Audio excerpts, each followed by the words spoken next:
여다같이 에스라서 오늘 마치겠습니다. 에스라 2장입니다. 2장 마치겠습니다. 에스라서를 마친 게 아니라 에스라서 2장을 얼마 안 됩니다. 2장 61절에 70절입니다. 에스라 2장 61절에 70절인데요. 자유롭게 능력에 따라 이렇게 말씀이 그렇습니다. 에스라 2장 68절 69절 에스라 2장 68절 69절 같이 읽겠습니다. 아버지들의 우두머리들 중에서 몇 사람이 예루살렘에 있는 주의 집에 이르러 하나님의 집을 그것에 처소에 세우려고 예물을 자유롭게 드리되 자기들의 능력에 따라 그 일의 재정을 위하여 금 6만 천 디렉과 은 5천만 회와 제사장들의 의복 100벌을 드렸더라 했습니다. 여기에 이제 보면 68절 마지막에 보면 자유롭게 드리되 69절에 자기들의 능력에 따라 자유롭게 자기들의 능력에 따라 드렸다. 드림의 원칙입니다. 구약에서 이 드림의 원칙, 헌금의 원칙, 헌물, 헌금 이 드림의 원칙이 자유롭게 능력에 따라입니다. 자유롭게 능력에 따라 장을 기도하겠습니다. 위대하시고 거룩한 주 하나님 감사합니다. 함께하여 도우셔서 오늘도 주의 말씀을 풍성하게 쏟아부어 주시고 내리는 빛처럼 쏟아지는 해처럼 또 저희 가운데 은혜를 또 평강을 또 주의 기쁨을 저희 마음속에 쏟아부어 주시기 원합니다. 주의 얼굴을 저희 가운데 향하게 해주시고 그 빛을 비춰 주시옵소서. 사랑하는 아버지 하나님 그 영광의 광채를 환하게 비춰 주셔서 저희가 말씀을 밝게 깨닫고 현명하고 또 쉽고 단순하고 또 이 은혜로운 말씀을 저희가 잘 받도록 도와주시길 간구합니다. 온종일 주의 영이 충만케 하기를 원하고 주의 승비도 합니다. 아멘. 오늘 자유롭게 능력에 따라 합니다. 바빌론에서 돌아온 자들의 이름과 그 수를 일일이 기록하는 가운데 이들이 주의 집에 드린 헌물이 나옵니다. 얘들은 바빌론에서 빈손으로 돌아오지 않았습니다. 그들은 단순히 귀환한 것이 아니라 주의 집을 건축하기 위해서 돌아왔습니다. 고향으로 돌아올 때 목적이 있었다 이거죠. 그게 뭐죠? 주의 집을 건축하기 위해서입니다. 수백만이 넘는 유대인들이 바빌론에 살았지만 고레스의 칙령이 떨어졌을 때 돌아온 사람들은 고작 5만 명이 되지 않는 사람들이었습니다. 우리는 역사에서 언제나 소수의 남은 자들, 자원하는 사람들, 주께서 영을 움직이는 사람들만이 동참한다는 사실을 알 수 있는 대목입니다. 하나님은 강제로 사람들을 귀환시킨 것이 아니라 자원하는 사람들만 돌아오도록 하셨습니다. 주님은 누구나 다 돌아올 수 있도록 하셨지만 핵심은 언제나 원하는 사람들입니다. 이건 구원도 마찬가지입니다. 계시록 22장 17절에 성령과 신부가 말씀하시길 오라 하시는도다. 듣는 자도 오라 할 것이요 목마른 자도 올 것이요 또 누구든지 원하는 자는 값없이 생명수를 취하라. 오라 올 것이요. 초청은 모두에게 열려 있습니다. 구원의 문이나 구원의 길은 누구에게나 다 열려 있어요. 오라 이거요. 누구든지 오라. 누구든지. 또 누구든지 원하는 자는입니다. 원하는 자는. 핵심은 원하는 겁니다. 주님 다 내게로 오라고 하십니다. 구원은 모두에게 열려 있습니다. 택함받은 자나 예정된 자가 아닙니다. 하나님 모든 사람이 구원받길 원하십니다. 하나님 아무도 멸망하지 않고 모두가 회개에 이르기를 원하십니다. 구원은 제한이 없습니다. 조건이 없습니다. 그러나 모두가 다 구원받는 것은 아닙니다. 왜? 초청에 응하지 않기 때문입니다. 누구든지 원하는 자는 했는데 원치 아니하면 구원받을 수 없습니다. 원치 아니하면 받을 수 없는 것. 이게 구원입니다. 바빌론에서 유다로 돌아온 사람들은 원하는 사람들이었습니다. 그래서 유다로 돌아오지 않는 사람, 바빌론에 뿌리를 내리고 사는 사람들은 여러 가지 이유와 사연이 있겠지만 어쨌든 돌아오기를 원치 않았습니다. 많은 이들이 이런저런 이유를 내면서 이런저런 핑계와 종교적 변명을 대지만 그들이 복을 믿지 않는 이유는 그들이 믿기를 원치 않기 때문입니다. 성경은 누구든지 이렇게 말합니다. 누구든지 주의 이름을 부른 자는 구원을 받으리라. 누구든지입니다. 누구든지는 누구든지인데 왜 다 받지 못하느냐 이거예요. 원하지 않는다는 겁니다. 주님은 복음을 선포하셨고 그들을 부르셨습니다. 그러나 유대인들은 원치 않았습니다. 누가복음 13장 34절에 오 예루살렘아 대언자들을 죽이고 내게 보낸 자들을 돌로 치는 자여 암탉이 자기 새끼들을 자기 날개 아래 모은 것이 내가 얼마나 자주 내 자녀들을 함께 모으려 했더냐. 하나님은 구원하려고 했습니다. 하나님은 그들을 회개에 이르게 하려고 했고 하나님은 그들을 부르셨어요. 내가 얼마나 자주 했으니까 주님의 의지와 의사를 확고합니다. 주님 실제 그렇게 하셨어요. 그러나 너희가 원치 아니하였도다. 주님이 택하지 않거나 부르지 않아서 구원 못 받은 사람 없다 이 말입니다. 그러나 너희가 원치 아니하였도다. 핵심 이겁니다. 언제나 그러나 너희가 원치 아니하였도다. 문제는 주님에게 있는 것이 아니라 그것을 원치 않는 사람들에게 있습니다. 주님은 자기 종들을 보내고 또 보내셨습니다. 주님은 부르시고 또 부르셨습니다. 주님은 내가 얼마나 자주 내 자녀들 함께 모으려 했더냐 했습니다. 얼마나 자주 했습니다. 아직도 구원받지 못한 혼들이 있다면 주님께 나오면 됩니다. 주의 이름을 부르면 되고 그분을 믿으면 됩니다. 그게 다입니다. 그게 다예요. 주님 오래 참으시는 중에 기다리고 계십니다. 요한복음 5장 40절에 그러나 너희는 생명을 얻기 위해 내게 오기를 원치 아니하는도다. 핵심이 뭐냐? 원치 아니하는도다. 생명을 얻기 위해, 한마디로 구원받기 위해서 내게 오기를 원치 않는다는 겁니다. 사람이 구원받지 못하는 이유는 그들이 죄와 불법이 많아서가 아닙니다. 그들의 삶이 개판이었거나 엉망으로 살아서가 아닙니다. 원치 않이 있기 때문입니다. 머리가 나빠서도 아니고 성질이 더러워서도 아닙니다. 돈이 없어서도 아니고 선한 행위를 하지 않아서도 아닙니다. 젊은 한 시절에 너무 방탕해서 그런 것도 아닙니다. 택함받지 않아서도 아닙니다. 구원은 누구나 받을 수 있습니다. 구원은 단순합니다. 어려운 것이 아닙니다. 구원받지 못하는 유일한 이유는 그가 원치 않는다는 겁니다. 참으로 놀랍게도 사람들은 생명을 얻기 위해서 주님께 나오기를 원치 않습니다. 구원받고 싶어 하지 않는다 이 말입니다. 불신자들은 예수님을 원치 않습니다. 그분이 주요 그리스도라는 사실을 인정하고 싶지 않기 때문입니다. 다른 모든 종교는 괜찮은데 예수 믿는 건 싫습니다. 왜 그런지 아십니까? 다른 모든 종교는 회개를 요구하지 않습니다. 믿음을 요구하지 않아요. 그러나 이상하게 성경 쪽 이쪽으로 오면 말이죠. 일단 자기 죄가 드러나고 회개가 필요합니다. 그게 싫은 겁니다. 예수를 원치 않는다 이죠. 그분이 우리를 다스린 것을 원치 않습니다. 예수 그리스도를 믿으면 본능적으로 이 죄인들이 아는 게 난 그럼 그날부터 예수를 믿는 순간부터 그분을 경배하고 그분의 말씀을 들어야만 할 것 같은 그분의 말씀, 그분의 명령에 순종해야 할 것만 같은 이 본능이 생깁니다. 그게 싫은 겁니다. 예수 믿으면 내가 삶이 탁 달라질 텐데 내 인생이 탁 달라질 텐데 내가 하지 못할 것이 너무 많아질 것 같은데 또 내가 해야 될 게 너무 많은 것 같은데 그런 생각이 저절로 들어요. 내가 예수 믿는 순간 교회도 가야 되고 성경도 읽어야 되고 이런저런 좋은 일도 해야 된다는 생각이 본능으로 성경 안 배워도 듭니다. 내가 예수 믿는 순간 자동으로 술도 못 먹고 담배도 못하고 이거저거 못할 텐데 내가 좋아하는 뭐도 못할 텐데 하는 게 누가 말도 안 했는데 이미 본능적으로 알아가지고 이게 싫은 겁니다. 이게 빛이 임한다는 것 말이죠. 이것은 자신의 삶이 어때야 되는 걸 스스로 이 양심이 생각이 자동으로 알아요. 성경 들어오기도 전에 예수라는 이름 그 자체 이미 빛이 임하기 때문입니다. 근데 그게 싫은 겁니다. 나는 내 삶이 바뀌기 싫다 이거야. 내가 비록 삶이 아주 구질구질하게 살았지만 그래도 내가 지금 사는 대로 살면서 잠깐 바꾸는 건 몰라도 난 그렇게 하기 싫다. 제사도 못 지내지 않나? 이게 아주 거룩한 핑계예요. 난 부모님 모시고 싶은데 나는 효도 안 하는 아주 논팽이가 그러게 해요. 제사 못 지내지 않나?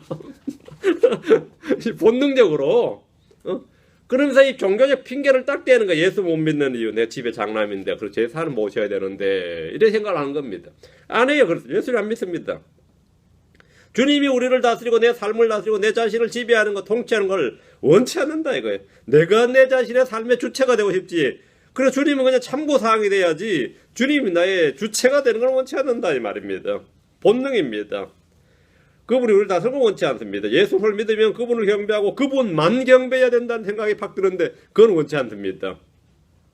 또 그분이 말씀하신 대로 살아야 한다는 사실에 거부감을 갖습니다. 원치 아니하나이다 이 말씀대로 원치 않습니다. 누가복음 19장 14절에 그런데 그의 국민들은 그를 미워하고 그가 간 뒤에 소식을 보내 이르되 우리는 이 사람이 우리를 통치하는 것을 원치 아니하나이다 하였더라. 이 사람이 예수님이 우리를 통치하는 걸 원치 않는다는 겁니다. 원치 않는 정도가 아니라 미워합니다. 자기 행위가 악하기 때문에 빛으로 나오길 거부하고 싫어하고 미워하고 빛보다 어둠을 더 사랑하는 겁니다.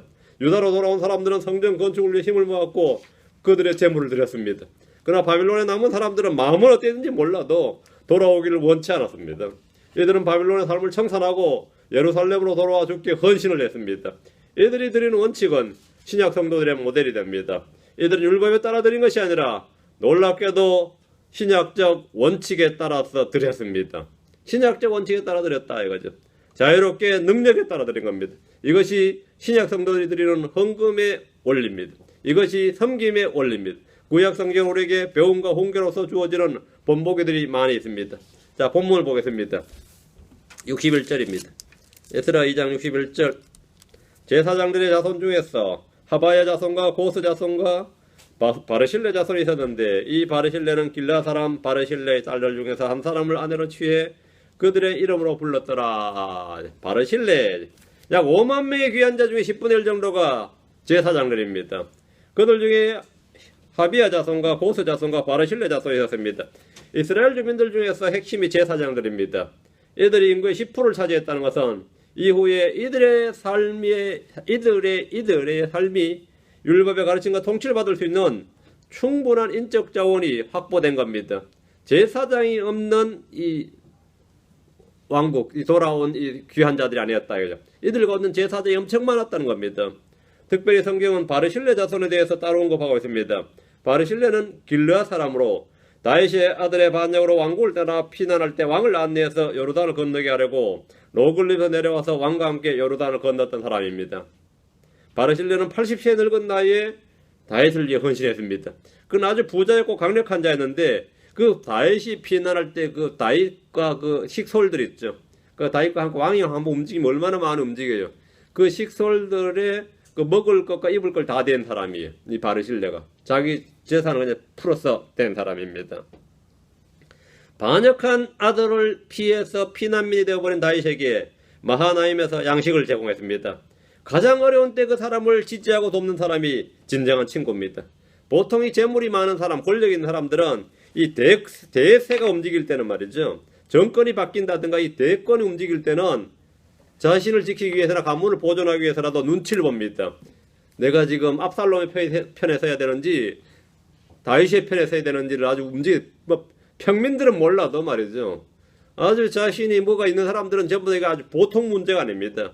근데 바르실레는 이 순간에 지체하지 않고 전쟁은 압살롬이 꼭 이길 것 같은 국민들의 요압도 이 압살롬의 편에 섰고 이 제사장들 중으로 대제사장도 압살롬 편에 섰어요. 사독은 이쪽에 섰지만 그 당시 대제사장은 압살롬의 편에 섰어요. 아무리 봐도 이게 군권이나 모든 정권을 잡은 게 이 압살롬 쪽이에요. 이 다윗은 끝났다 싶을 때에 이 바르실레가 다윗 편에 섰습니다. 그리고 다윗을 지원했어요. 만약 압살롬이 정권 잡는 순간에 바르실레는 끝나는 거죠. 근데 보통 이때는 대세와 판세를 보면서 눈치를 보는 게 정상이에요. 그런데 바르실레는 적극적으로 어림에 처한 다윗을 돕고 섬겼습니다. 다윗은 그런 바르실레에게 너는 나와 함께 건너가자. 예루살렘에서 내가 너를 나와 함께 먹게 하리라. 그러니까 이거 완전히 귀족 중에서도 특권층으로 너는 왕국에 거주하면서 내가 너와 함께 먹겠다. 이렇게 가자 이거. 이거 길르앗에 머물지 말고 예루살렘으로 가자는 겁니다. 예루살렘으로 가자. 요직에 중용하겠다는 거죠. 근데 그는 왕이 주는 대가나 보상을 거절하고 자기 고향에 남았습니다. 그는 다윗에게 보상이나 대가를 바라지 않았습니다. 다윗은 예루살렘으로 돌아갈 때 바르실레 입을 맞추고 그를 축복했습니다. 제사장들 중에 있던 바르실레 자손이란 바르실레의 딸들 중에서 한 사람을 아내로 취함으로써 그들의 이름으로 불렀던 겁니다. 바르실레가 유다사에서 얼마나 명문가였고 이름이 있었는지 알 수 있는 장면입니다. 자기 집과 자기 조상의 이름이 아니라 처가의 이름을 따라 불렀던 것은 바르실레란 이름이 유대인들에게 존귀한 이름이었기 때문입니다. 자, 62절입니다. 이들이 계보대로 계수된 자들 가운데서 자기들의 등록불과에서나 그들이 발견되지 아니하였으므로 그들을 더러운 자로 여겨 제사장 직무를 행하지 못하게 하고 문제가 좀 있었습니다. 이들이 제사장들이 하는데 계수를 하긴 했지만 이들의 등록부가 없었습니다. 한마디로 말하면 이들의 신원을 증명해 줄 수 있는 족보책이 없었다 이거죠. 그 한국어로 말하면 족보책이 없는 거죠. 이들은 자기들의 신원과 신분을 증명할 만한 등록부를 가지고 있지 않았습니다. 자기들의 등록부를 구하였으나 이 말은 신원 증명을 위한 책을 구했다는 겁니다. 등록부를 발견하지 못했기에 이들은 제사장 직무를 행하지 못했습니다. 그들을 더러운 자로 여겨 이 말은 제사장으로 자격을 인정받지 못했다는 겁니다. 율법의 제사장의 직무는 아론과 그의 아들들하고 명문으로 규정하고 있기 때문에 등록부에 이름이 없는 사람을 제사장으로 인정하고 직무를 맡길 수는 없었던 겁니다. 행여나 맞을 수도 있지만 아닐 수도 있기 때문이죠. 사람들이 주의 책에 이름이 기록되지 않는다면 그가 아무리 자신의 의를 주장해도 아무 소용이 없습니다. 63절입니다. 에스라 2장 63절. 디르사다가 그들에게 말하며 물인과 둠밈을 가진 제사장이 일어나기 전에는 그들이 지극히 거룩한 것들을 먹지 말라고 하였더라. 디르사다가 있는데 디르사다는 에스라와 느헤미야에만 나오는 관직명입니다. 구약에서 에스라서에 나오고 느헤미야에서 나오는데 관직명인데 총독을 일컫는 명칭입니다. 총독을 디르사다 이랬습니다. 당시 유다의 총독은 스룹바벨이었으니까 여기서 지금 디르사다가 그들에게 말하여 할 때는 스룹바벨이 그들에게 말하여 이 말입니다. 디르사다는 스룹바벨입니다. 훗날 예루살렘 성벽 제거를 위해 파견을 받은 느헤미야 역시 그 직책이 디르사다였습니다. 디르사다 느헤미야, 느헤미야 디르사다 이렇게. 느헤미야 8장 9절에 보면 온 백성이 율법의 말씀을 듣고 울므로 디르사다인 느헤미야 제사장 겸 서기관 에스라가 이랬거든요. 디르사다인 느헤미야, 이렇게 느헤미야가 계급이 뭐냐면 디르사다였다 이거죠. 스룹바벨과 느헤미야는 페르시아 왕으로부터 총독의 직책을 부여받았는데 이것이 디르사다입니다.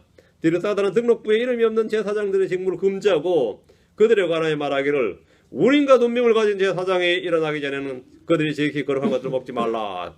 우림과 둠밈이란 건 뭐냐면 제사장들의 의복에 가슴 여기에 집어넣는 이 보석이에요, 일종의. 근데 이게 검은 돌, 흰 돌인데 글자가 있죠.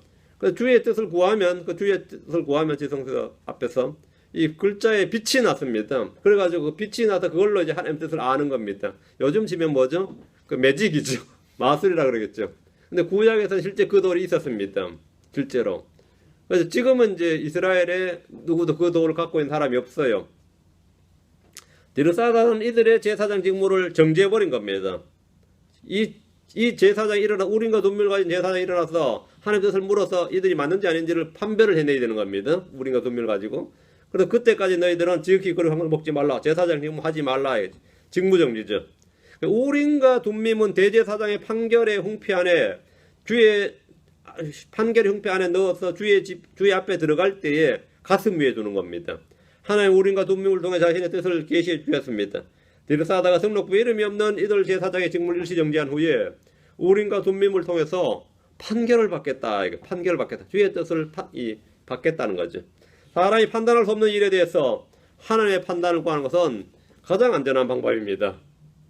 당시 대제사장은 여호수아였는데 여호수아는 우림의 판결에 따라 주 앞에서 조언을 구하면 됩니다. 백성들은 우림과 둠밈을 통해 주어진 주의 판결을 따르면 됩니다.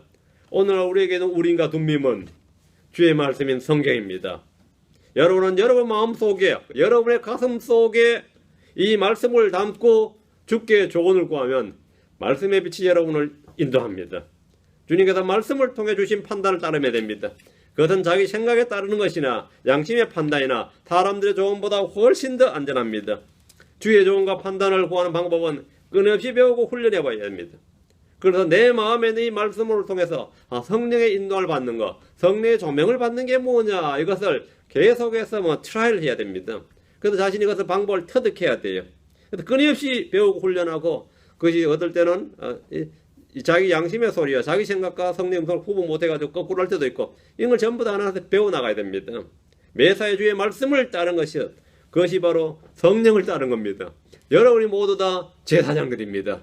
여러분이 왕가의 제사장이고 영적인 제사장이다. 주님 여러분에게 이 검은 돌, 흰 돌을 준 것이 아니라 하나님의 말씀을 주셨습니다. 그것을 여러분의 마음속에 쌓아두고 그 말씀에 따라서 살아가도록 한 겁니다. 그것이 가장 확실한 겁니다. 그 말씀의 빛을 따라 살아라 이 말입니다. 이게 우림과 둠밈이 우림. 제 아들 막내가 우림이라고 지어놨는데 이놈이 이게 지금 말씀을 따라 살아 그 빛을 따라 살라고 지어놨는데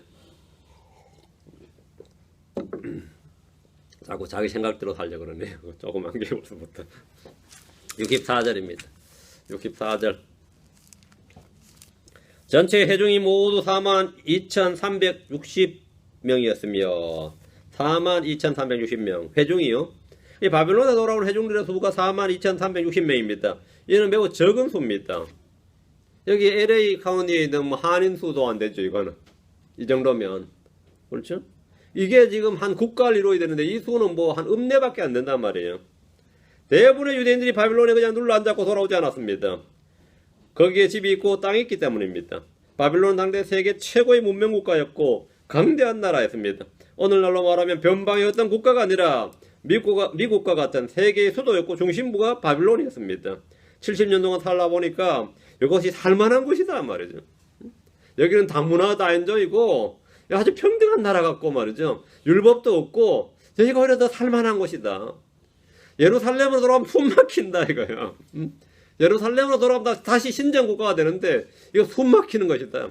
여기야말로 진짜 문화가 융성하고 언론과 자유가 있고 말이죠. 정권도 수시로 바뀌어요. 바벨론에서 페르시아로, 페르시아에서 그리스로. 여기 보니까 완전히 자유로운 이거 완전히 자유로운 말이에요.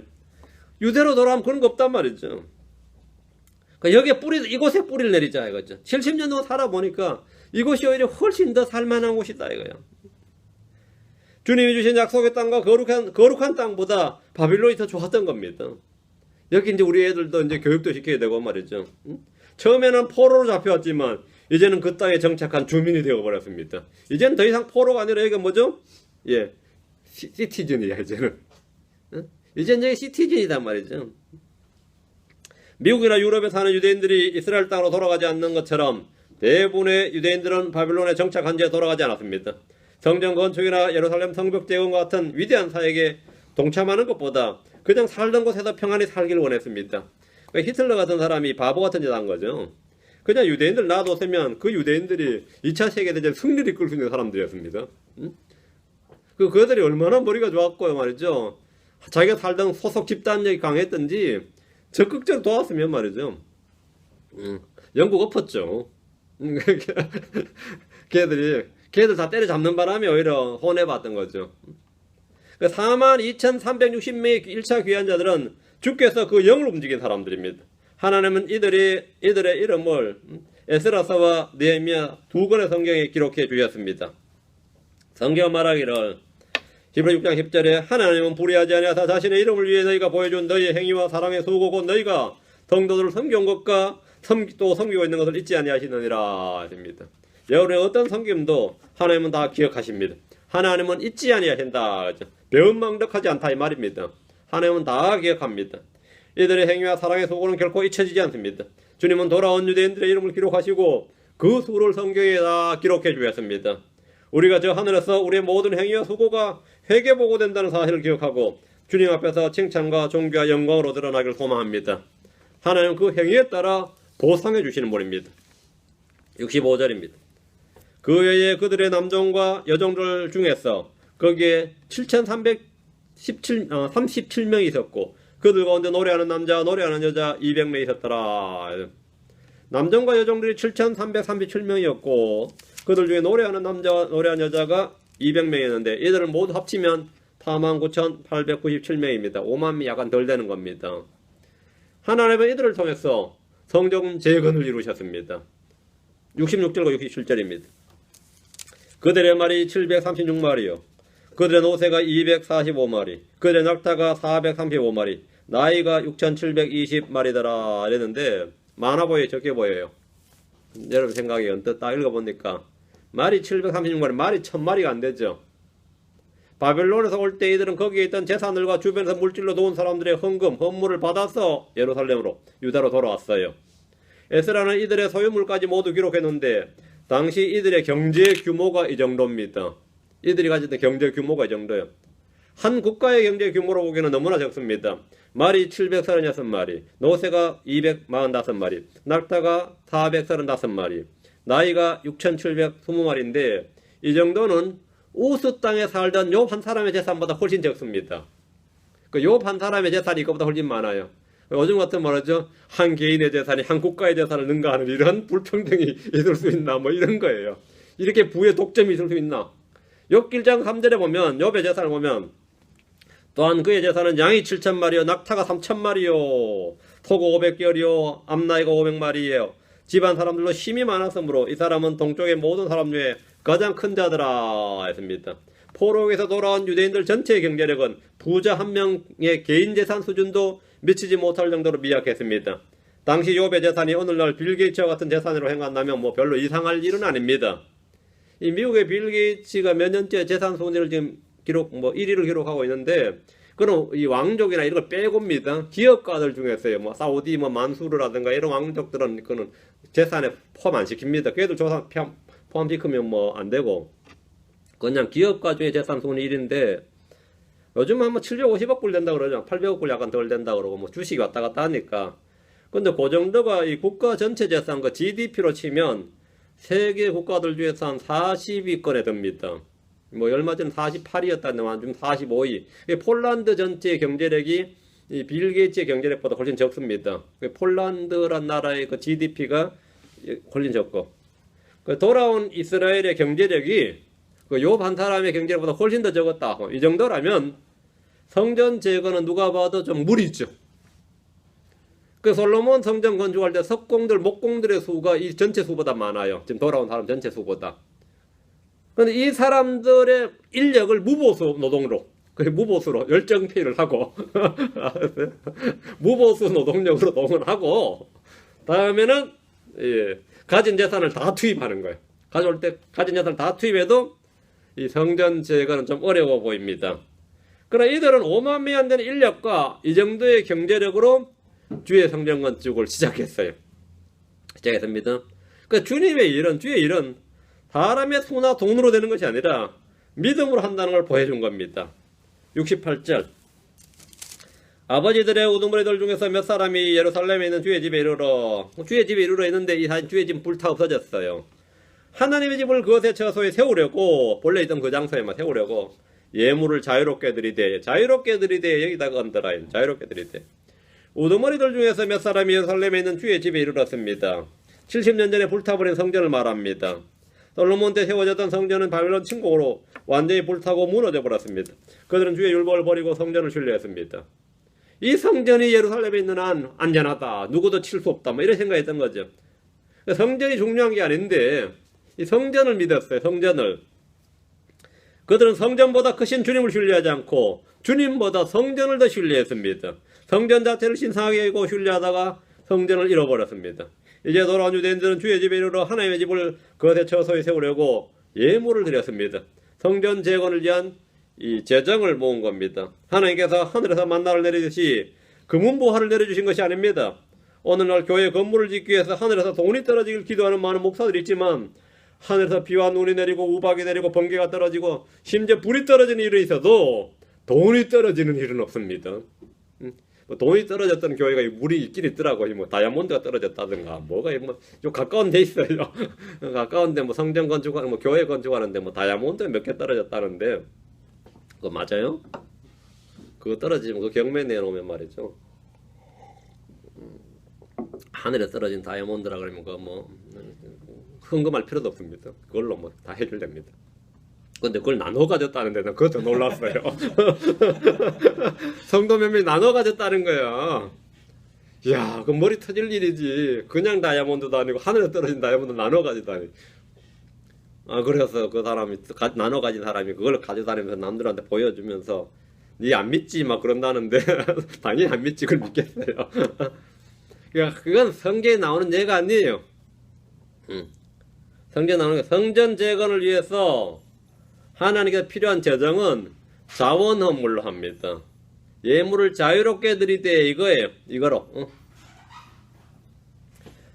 많은 목사들이 이제 뭐 이 건물이라는 게 그렇습니다. 한번 지으려면 1000만 불 계획해 놓으면 말이야. 실제 지어 보면 1500만 불 들고 1600만 불 들고 이래요. 그 처음에 언제 좀 계획해서 하다 보면 이게 안 되는 거죠. 그러다 보면 막 전교인 금식 선포하고 뭐 다시 특별 모임, 특별 헌금 뭐 별거 다 하죠. 그래 기억해가지고 성전 봉헌식 할 때 보면 진짜 그 영광은 뭐 솔로몬의 성전 봉헌식 하는 기분일 겁니다. 어쨌든 간에 그래 됐죠. 그 성전 재건을 위한 자금과 자원은 백성들이 자유롭게 드리는 겁니다. 아버지들의 우두머리들이 예루살렘에 와서 하나님의 집을 세우려고 예물을 자유롭게 드렸습니다. 자유롭게. 여기 69절. 자기들의 능력에 따라, 여기다 언더라인. 자기들의 능력에 따라 그 일의 재정을 위하여 금 6만 1000 디리과 은 5천만 회와 제사장들이 복 100번을 드렸더라. 그 자기들의 능력에 따라 그 일의 재정을 위하여 금과 은을 드렸고 제사장들의 의복 100번을 드렸습니다. 핵심은 자유롭게요. 자기들의 능력에 따라 합니다. 성막 건축과 성전 건축은 언제나 자원 헌물에 의존했습니다. 모세가 성막을 세울 때 백성들은 자원 헌물을 가지고 왔습니다. 자원 헌물은 자유롭게 자기 능력에 따라 드리는 겁니다. 그게 자원 헌물입니다. 출애굽기입니다. 35장 5절 9절입니다. 출애굽기 35장 5절 9절. 자, 광야에서 성막을 세울 때입니다. 출애굽기 35장 5절 9절. 어떻게 했나 봅시다. 교회 건물이 성막도 아니고 성전도 아닙니다. 그렇지만 그래도 비슷하게 한다고 치면 여기에 맞춰야죠. 출애굽기 35장 5절 9절입니다. 너희는 너희 가운데서 주께 드릴 헌물을 취하라. 마음에서 자원하는 자는 누구든지 주의 헌물을 가져올지니 곧 금과 은과 녹과 청색과 자주색과 주홍색 실과 고운 아마 실과 염소털과 붉게 물든 순양 가죽과 오소리 가죽과 시팀나무와 등장기름과 기름 부음에 쓸 기름과 향기로운 향에 쓸 향료와 줄마누와 또 애복과 흉패에 물릴 보석이니라. 그러니까 어떻게 가져오라 돼 있어요? 예, 자원하여죠. 자원하여 너희 가운데 를 선물을 취하라 하면서 마음에서 자원하는 자는 누구든지, 핵심은 마음에서 자원하는 자입니다. 마음에서 자원하는 자.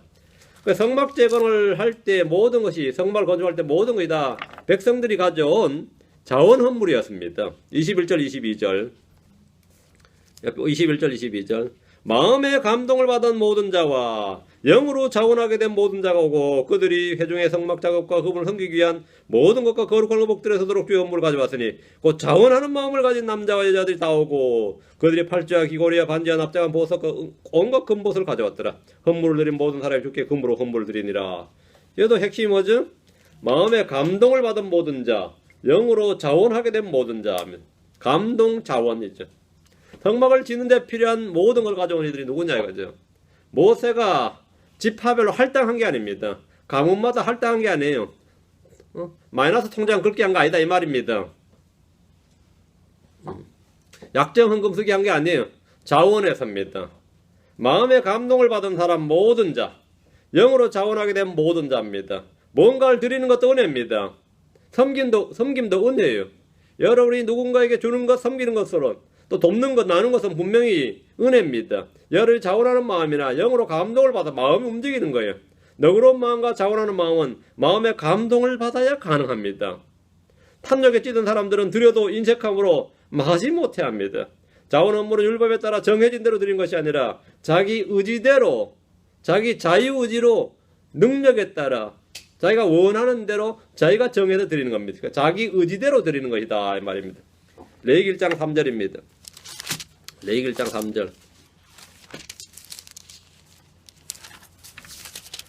만일 그의 헌물이 솥대에 태우는 희생물이면 그는 흠없는 수컷으로 드리되 여기 자원하여 자기 의지대로 회중의 성막문에서 주 앞에서 그것을 드릴 것이요. 여기다가 자원하여 자기 의지대로입니다. 헌물에 자원하여 자기 의지대로 구약에서 이미 자기 의지대로 자원해서 자기 능력대로 자유롭게 드리는 헌물의 원칙이 선포되어 있습니다. 구약에서 이런 율법을 잘 지켜야 되죠. 자기 의지대로 자원해서 자기 능력대로 자유롭게, 이것이 바로 드림의 원칙이에요. 우리의 원칙은 뭐죠? 무리해서 맞나? 무리해서 목사의 뜻대로 아니면 회중의 뜻대로 뭐 이런 게 좀 있죠. 좀 그런 게 좀 있을 겁니다. 근데 마음에 막 바들바들 떨면서 막 이렇게 또 안 할 수도 없고, 이게 단체 생활이라는 게 좀 그래요. 또 이게 한번 또 들어가면 뭐 교회가 작으면 별 문제인데 크면 말이죠. 또 이 전도사 목사 또 부목사한테 또 할당 맡겨가지고 계속 교육시켜가지고 교육고 얻어내고만 하는 분들이 많이 있더라고요. 그건 아닙니다. 성경은 그렇게 하는 게 아니에요. 자기 의지대로입니다. 자원해서 자기 능력대로 자유롭게 드리는 헌물의 원칙이 선포되어 있는데, 야, 저도 이 고3 때 구원받았는데 하필 그때 구원받아 겨울에 수련해가지고 겨울에 부흥회를 했는데, 지금도 이름도 하여튼 그 어린 때에 했던 거는 기억이 오래 간다고. 지금도 그 부흥석 이름 나네. 김형천이라고 와가지고, 아이 그 양반 그 입에서 불을 토하는데 말이죠. 헌금하라고. 그 고3인 제가 뭔 돈이 있다고 또 못 모르고 써가지고 그거 내 고생했던 기억이 지금도 생생하네. 근데 지금도 그 사람 설교했던 기억이 흔해요. 어릴 때 그게 들은 거는 확실히 기억이 오래 남네. 그 엄청나게 그러니까 부흥회는 저렇게 하는 거구나 하는 걸 처음 이제 구원받고 처음 했던 부흥회니까 지금도 제가 그 기억이 선한데, 하여튼 그 교회는 부흥회 한번 해야 교회가 바뀌어요. 부흥회 안 하면 돈이 안 나오는 거죠. 부흥회를 해야 교회가 뭐가 레노베이션이 되든지 뭐 교회 차가 바뀌든지 하여튼 목사관이 바뀌든지 부흥회라야 바뀌는데, 제가 그 말 그때 처음 들었어요. 부흥회를 해야 바뀐다는 말을. 그게 뭔지 아시겠죠? 신약교회 헌금 원칙은 이렇습니다. 신약교회는 어떠냐 말입니다. 신약교회 헌금 원칙은 구약에 지금 나온단 말이죠. 11조를 여러분 드린다 이러죠. 11조는 신약교회 규례가 아닙니다. 신약교회 규례가 아니에요. 구약의 규례죠. 크리스천은 구약의 유대인이 아니고 교회는 구약의 성전이 아닙니다. 목사는 레위 제사장이 아니고 헌금은 11조가 아닙니다. 헌금은 자원 헌물이에요. 11조 아닙니다. 구약과 신약과 이스라엘과 교회를 구분하지 못하는 크리스천들이 굉장히 많습니다.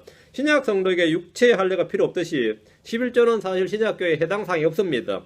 헌금은 헌금이지 율법에 따른 11조가 아니다 이 말입니다. 신약교회는 헌금 어떻게 하냐가 없냐 그건 있다 이건데 고린도후서 9장 6절 8절입니다. 신약교회 헌금 원칙은 이렇습니다. 방금 한 거 똑같아요. 자기 의지대로 자원해서 자기 능력대로 자유롭게입니다. 고린도후서 9장 6절 8절 다만 내가 말하려는 바는 이것이니 곧 인색하게 뿌린 자는 또한 인색하게 거둘 것이요. 인색하게 여기다 언더라인. 풍성하게 뿌린 자는 또한 풍성하게 거두리라는 것이라. 거지라는 것이라. 저마다 자기 마음속에 정한 대로 낼 것이요. 여기 자기 마음속에 정한 대로 여기 언더라인. 자기 마음속에 정한 대로. 자기가 정한 대로죠. 자기 마음속에 정한 대로 낼 것이요. 마지못해 하거나 억지로 하지 말지니 하나님은 즐거이 내는 자를 사랑하시느니라. 하나님께 너희 모든 은혜를 너에게 넘치게 하시나니 이것은 너희가 항상 모든 일에서 모든 것에 능력하여 모든 선한 일을 풍성히 하게 하려 하심이라. 원칙이 뭐 첫째가 인색하지 않게 합니다. 드리는 것은 적고 많고 양의 문제가 아니라 마음의 문제다 이 말입니다. 인색하지 않고 후하게 풍성하게 하라는 겁니다. 이 개혁성경은 적게 드린 자는 적게 거둘 것이요 많게 드린 자는 많이 거둘 것 이렇게 돼 있죠. 그 적고 많고가 아니라 인색하게 풍성하게 인색하게 후하게 마음의 문제다 이거죠. 그 개혁성경은 이제 적고 많고라고 해서 그렇게 번역해서 양의 문제로 규정을 했지만 킹제임 성경은 양의 문제가 아니라 마음 자세와 동기의 문제라고 딱 말씀하십니다. 그럼 여러분 어느 성경을 택해야 되겠습니까? 어느 성경을 택해야 되겠어요? 그 성경을 잘 택해야 돼요. 예. 인색하게 드리지 말라 이거. 둘째, 저마다 마음속에 정한 대로입니다. 저도 누구한테 뭐 헌금하고 할 때 늘 그래요. 우리 집사람이 얻을 때는 얼마에 되냐 물으면 딱 내가 하는 말이 이겁니다. 양은 신경 쓰지 말고 마음에 인색함이 없도록 하라 그래요. 마음에 인색함이 없도록. 항상 즐거이 후하게 하면 된다.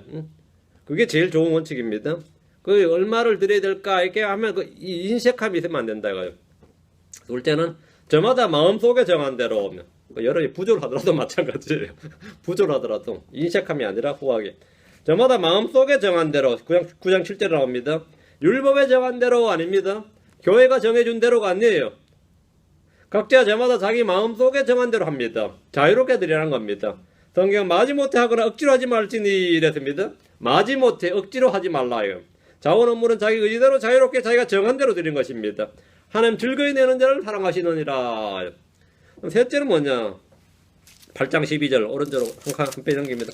앞으로 9장이었죠. 8장 12절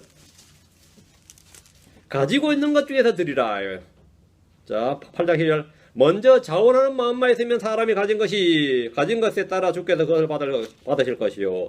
그가 갖지 아니한 것은 받지 아니하시리라. 자원하는 마음만 있으면 가진 것에 따라 자원하는 마음 가진 것에 따라 그 능력에 따라 자기 능력에 따라 구역에 다 나온 말씀입니다. 빚을 내서 드린 것은 남들 보기 몰라도 비성경적입니다. 그 목사님한테 칭찬받을지 몰라도 사람들 앞에서는 간증이 될지 몰라도 비성경적이에요. 제가 이번에 한국 왔을 때 어떤 성교회 사람들이 많이 와서 만나는데 거기 나이 30대밖에 안 된 사람들이 전부 다 빚이 몇 억 없는 사람이 별로 없어요. 그 왜 그랬나 지금 전부 다 이 빚을 내서 이 서로 담보 서주고 서로 보증 서주고 해서 빚을 내 가지고 다 교회 헌금했는데 그렇게 하는 다음에 헌금 더 하려고 해도 이제는 이제 대출이 안 되니까 이번 그렇게 빚을 내서 만든 교회 건물 있죠. 그 건물도 담보로 해가지고 또 빚 내서 헌금하니까 그걸 또 나누어서 하니까 몇 억이 되는 거죠. 인생 올인한 거죠 거기에. 그 목사하고 이제 틀어져서 교회가 떠나게 되니까 목사가 하는 말이 걸적이야. 성도는 떠나도 건물은 남는다 이거야. 명언이죠. 나도 놀랐어요. 성도는 떠나도 건물은 남는다요. 그래가지고 뭐 건물 빼앗기니까 건물은 빼앗겼는데 빚은 아직도 계속 몇십 년 더 내야 되는 건물도 지금 빚을 내는 이런 사람들을 보면 내가 이야 대한민국이 참 좋은 나라야. 근데 그것도 다 자기가 선택해서 한 거라서 뭐 이런 별일이 다 있는데 그걸 내는 사람이나 그걸 요구하는 사람은 다 성경에 무지했던 겁니다. 뭐 다른 거 없어요. 너무 남 탓할 것 없어. 먼저 자원하는 마음만 있으면 사람이 가진 것에 따라 이 가진 것에 따라 합니다. 하고 뭐 빚을 낼 수 있는 것도 능력은 능력이니까 뭐 그래 따지면 또 뭐 할 만한 다 있어요, 그죠? 예. 그 탐욕스러운 목자들 중에서 헌금을 강요하며 대출이나 빚을 내서라도 드리면 주님께서 복 주신다는 말은 거짓말이고 사기일 뿐입니다. 제가 있어도 이거 실제 굉장히 충격적인 실제 뭐 많이 겪는 일이죠. 어떤 분이 내가 진짜 사람이 말이죠. 진짜 은혜 입으면 그 소리가 나올 때 있어요. 진짜 은혜 입으면 여러분 어떤지 모르겠는데 저는 제가 인천에 말씀 침례를 처음 개척했을 때 뭐 옆에 현대아파트가 큰 게 있었거든요. 그렇게 큰 대단한 아닌데 교회 성도 뭐 얼마 되지도 않는데 이제 거기서 옆에 교회 하나 섰으니까 또 한번 장난삼아 와본 사람도 있고 뭐 자기가 못 간 사람도 시간 안 되면 한번 잠깐 들린 사람도 있거든요. 와보니까 뭐 교물도 조그만데 뭐 밑에는 엉망이니까 내가 여기 카페에서 싹 깔아드리겠다고 그러더라고요. 근데 좋은 또 그런 또 마음의 감동을 받았으면 처음 온 사람이 오케이지. 그리고 뭐 실내 필요한 거 있으면 말하라. 내가 한 3일만 생각해 보시고 나서 그래도 계속 그 마음이 유지되면 드리시고 아니면 안 해도 된다고 하고 은혜 받으면 괜히 그 마음에 좀 무리가 온다고 그래. 근데 보통 저는 그러는데 보통 목사들은 그 길 절대 안 놓칩니다. 절대 그 길 안 놓칩니다. 그 어떤 분이 은혜를 받아가지고 막 그래 내가 진짜 결혼할 때 결혼 폐물하고 결혼이 내가 차라리 간소하게 하고 전부 다 죽게 바치게 교회 바치겠다고 하니까 그 소리 한 거죠. 맞아. 은혜 감동받은 거 그 소리 한 거예요. 감동받아서 그런 말 했겠죠. 근데 이제 보통 그러면 저 같으면 어떻게 하겠어요? 신중히 생각해라. 그래 함부로 할 거냐 이러면 이제 저 같은 목사 만나면 좋아. 왜 세컨 찬스를 주니까 모를 수 있는. 근데 딱 그 듣는 목사님이 하나님 그 소리도 받으신다고 딱 말해준 거야. 끝난 거예요. 그 사람은. 하나님께서는 우리가 헌이라고 해서는 안 된다. 하나님 앞에서는. 내가 그때 실수였다고 말하는데 그 맛은 없는 게 아니에요. 전도서 편 있어요. 야, 그런데 제가 이거 같이 식사하는데 이거 딱 걸리더라고요. 마음에도 걸리고 이 음식이 목에 딱 걸리는데 물론 뭐 연세 걸리지 많은 분 내가 말은 못했는데 어떻게 되는지 모르겠어요. 그 탐욕스러운 이 목사들 많습니다. 근데 헌금을 강요하고 대출 내라, 빚 내라, 작정해라, 헌신해라. 그러면 주님께서 한번 넘치도록 복을 주시라 그러는데 복 주시는 게 아니라 넘치도록 이자가 늘어나요. 넘치도록 이자가 늘어납니다. 그때부터. 그때부터. 그런 예는 성경 어디에도 없습니다. 그런 예가 없어요. 자, 은혜 많이 받는 거 좋은데 이제 여러분 너무 무리하지 말라 이 말입니다. 자기 능력에 따라 그렇게 하세요.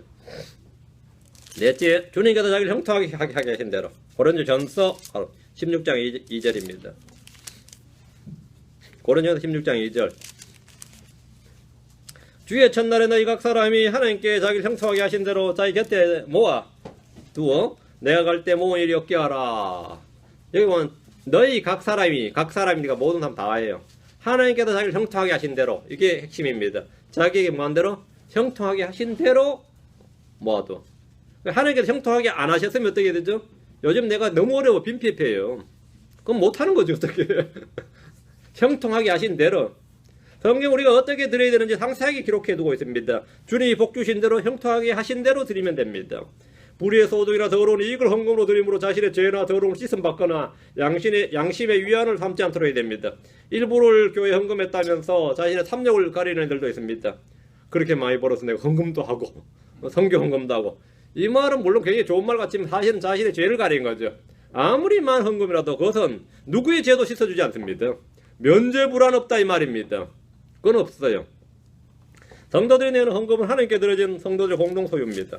일반적으로 헌금은 하나님의 소유고 교회 소유라고 말하지만 정확히는 성도들의 공동 소유 공동 재산입니다. 성전 건축을 위해 드리는 헌금은 성전 건축을 위해 사용하고 제사장들이 드리는 헌금은 제사장들이 사용하지만 그 소유는 모두 공동 소유입니다. 이 부분은 구약과 신약이 완전히 다릅니다. 11조는 그것을 낸 백성들의 공동 소유가 아닙니다. 신약의 헌금은 공동 소유입니다. 단 낸 헌금에 대해서 자신의 것이라고 주장해서는 안 됩니다. 다시 해설하러 합니다. 70절입니다. 2장 70절. 이와 같이 제사장들과 레위 사람들과 백성 중에서 몇 사람과 노래하는 자들과 문지기들과 느디님 사람들이 자기들의 도시들에 거하였고 또 온 이스라엘이 자기들의 도시들에 거했더라. 자기들의 도시들에 거했다 이래 나오죠. 자기들의 도시들, 자기들의 도시. 돌아온 사람들은 모두 자기들의 도시에 거했습니다. 이전에 살던 자기들의 고향을 찾아 그곳에 거했다는 겁니다. 바벨론은 자기들의 도시가 아니었습니다. 이들이 돌아와 자기들의 도시에 거했던 것은 장차 온 땅이 흩어진 유대인들이 약속의 땅으로 돌아와서 자기들의 도시에 거하게 될 것임을 보여주는 예표입니다. 여기서 독특한 표현은 온 이스라엘이 자기들의 도시들에 거했더라 이 표현입니다. 이때 돌아온 사람들이 유다지파, 베냐민지파, 레위 사람들이었거든요. 12지파가 아니죠. 그런데 온 이스라엘이 자기들 도시에 이래서 온 이스라엘이 돌아온 유대인들은 유다지파와 베냐민지파 그리고 레위 사람들이 전부였습니다. 그런데 성경은 지금 온 이스라엘 이렇게 말합니다. 12지파를 모두 언급하고 있습니다. 사람들은 흔히 잃어버린 10지파 이런 말을 이 교회에서 좀 씁니다. 근데 성경은 단 한 번도 그렇게 말하지 않습니다. 예수님이 이스라엘의 왕, 이스라엘의 선생, 이스라엘의 위로라 불렸습니다. 주님 유대 땅으로 제자를 보내시면서 이스라엘 집이라고 하셨습니다. 온 이스라엘의 집으로 가라 이렇게 하셨습니다. 사도들은 예루살렘에서 복음을 선포할 때 그런즉 이스라엘의 온 집은 확실히 알지니 너희가 십자가에 못 박은 그 동일한 예수님을 하나님께서 주와 그리스도로 삼으셨느니라. 사도 베드로가 온 이스라엘의 온 집은 확실히 알지니 해서 이스라엘 전체라고 했어요. 잃어버린 10지파는 없다 이 말입니다. 오순절에 모인 유대인들을 향해서 베드로는 이스라엘의 온 집이라고 했습니다. 잃어버린 10지파란 말은 성경과 아무런 관련이 없습니다. 침례 요한은 이스라엘 온 백성에게 회개의 침례를 선포했습니다. 야고보는 야고보 1장 1절에 하나님과 주 예수로 종 야고보는 널리 흩어져 있는 3지파, 2지파, 12지파에게 인사하노라 했습니다. 12지파에게 널리 흩어져 있는 12지파에게 인사를 했습니다. 12지파다. 그러니까 포로에 돌아온 이후로는 사실 남유다, 북유다 온 이스라엘입니다. 온 이스라엘. 이는 해석이 아니라 분명한 사실입니다. 돌아온 유대인들은 온 이스라엘이라 불렸다 이겁니다. 그들은 자기들의 도시에 가면서 안식과 평화를 누렸습니다.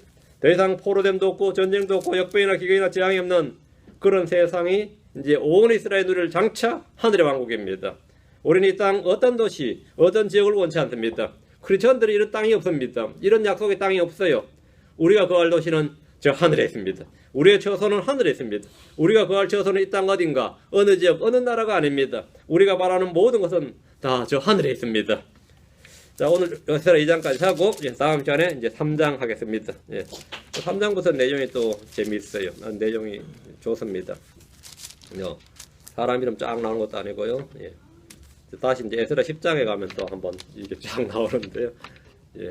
여러분이 본문을 읽어오시기 바랍니다. 오늘 여기까지 하겠습니다. 잠깐 시간이 좀 지났는데요. 한 11시 한 5분까지 쉬었다가 5분부터 시작하겠습니다. 5분간 더 시간을 드리겠습니다. 위대하시고 거룩한 주 하나님 감사합니다. 주께서 함께 도우셔서 오늘 주의 말씀을 선명하게 분명하게 선포할 수 있게 해주셔서 감사합니다. 전능하신 주 하나님께서 오늘 온전을 저희 마음에 복을 주셔서 주의 말씀이 넘치도록 저희 가운데 풍성히 가게 해주시길 간구합니다. 아버지 하나님 은혜를 베풀어 주시고 또 영적인 분별을 주시고 지시가 총명으로 양들 먹일 수 있게 해주시고 함께 서로를 권면하고 가르치고 위로받게 하시고 또 마지막 시대에 좀 어려운 때를 참으로 서로가 한 마음이 되어서 모두 서로가 서로를 위해 기도하고 서로 사랑하고 주님께서 서로 하라고 하신 모든 일들을 행하면서 살아갈 수 있도록 도와주십시오. 감사드리며 주의 성기도합니다. 아멘. 아멘.